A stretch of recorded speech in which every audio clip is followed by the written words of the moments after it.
Good morning. I think this is like take 412.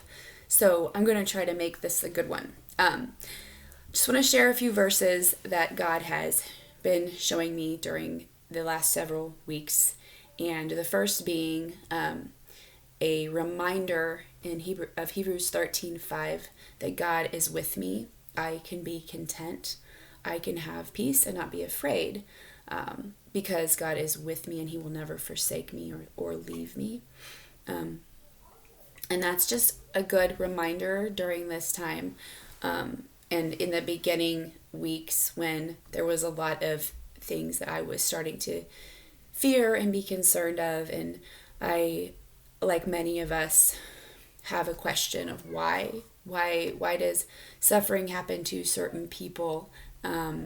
And why do tragedies happen to certain people? I like to come up with an answer with my reasoning of, that this person ate a lot of cheeseburgers in their life. So when they turn 75 and they have a heart attack, it's because they ate a lot of cheeseburgers. There's a cause and a result.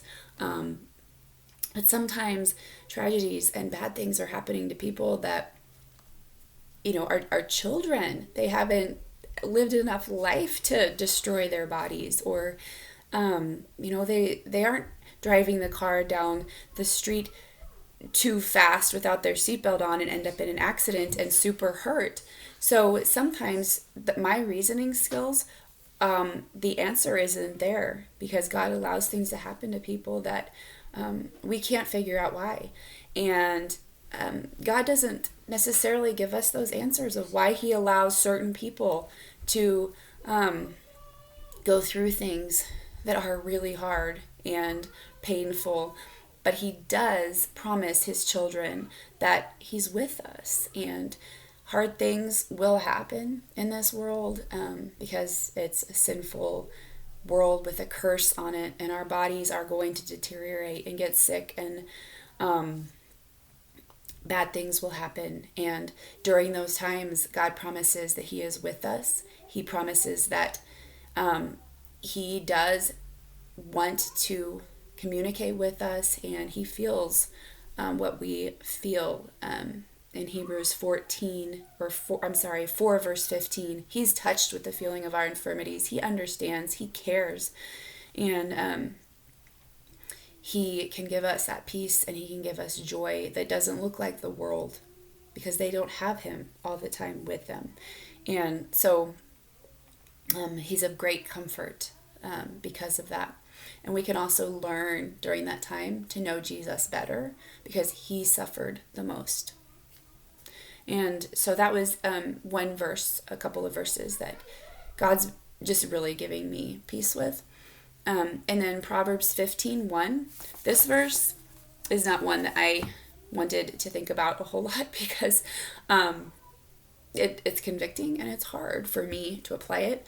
But God has brought it up multiple times in different conversations and different Bible studies. And so he is reminding me of it and really pointing the finger at some things that I need to work on.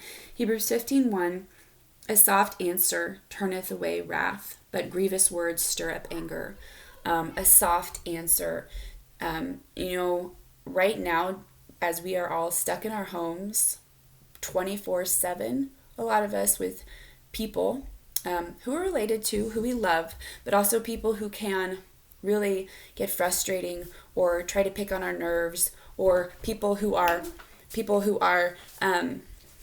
Gretchen and Jasper, I asked you to stay downstairs. No, I need you to go downstairs right now. Go downstairs right now. People who are also frustrated themselves and bored, and siblings, spouses, parents that we need to learn how to be unified with. God has decided we are going to be stuck in the same place.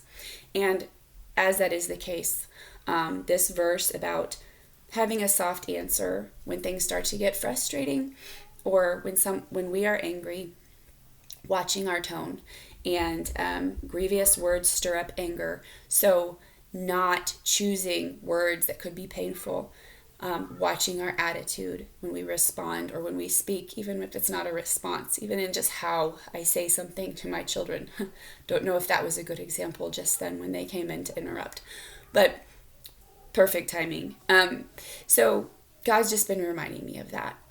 He wants to teach us how to get along with each other, because the way we love each other is what is going to show the world whether we're his disciples. Jesus said, they shall know you by the love that you have for each other.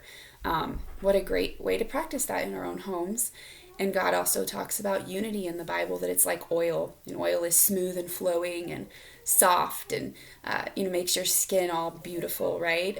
If you put like coconut oil on you, I guess. But it's something that people desire. Oil is a good thing. And so unity is something that people desire. And during this time, as the weeks get longer, there's going to be a lot more people having a lot harder time having patience with people they are stuck in the house with, and with their own struggles. And so let's remember to watch our tones, watch how we respond, and see that God's word does work. It's very practical for us. All right, take number 528. I hope that this one is good. Love you guys, and hope that you're encouraged, and so have a great day. Bye.